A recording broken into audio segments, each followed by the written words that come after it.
खासदार संजय राऊतांनी एकनाथ शिंदेंवर हल्लाबोल केलाय। शिंदेंमध्ये हिम्मत आणि मर्दानगी असेल तर त्यांनी असे पाठीमागून खंजीर खुपसण्याचे उद्योग थांबून समोर लढावं असं ओपन चॅलेंज राऊत यांनी दिलंय। तर विरोधकांकडे उमेदवार नव्हते असा टोला उपमुख्यमंत्री एकनाथ शिंदेंनी लगावलाय। पोलीस उमेदवारांच्या घरात जातात, गेले मग मनसे असेल किंवा शिवसेना असेल, आणि त्यांना घरातून पकडून गाडीत टाकून एकनाथ शिंदेंच्या ठाण्यातल्या घरी आणतायत।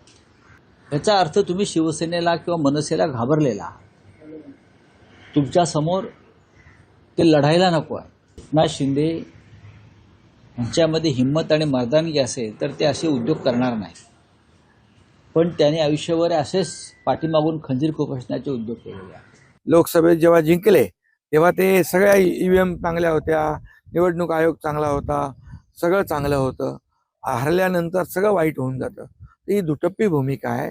खरं म्हणजे नाचता येईना अंगण वाकडं आहे अशी म्हण आहे, आणि ती म्हण यांना लागू पडते। आता जे बिनविरोध झाले त्यांच्याकडे तर उमेदवारच नव्हते, धरून पकडून उमेदवार पकडून उभे केले। आता जे उमेदवार जिथे उभे राहिले त्या ठिकाणी त्यांना खात्री पटली की बाबा आम्ही इथे निवडून येऊ शकत नाही,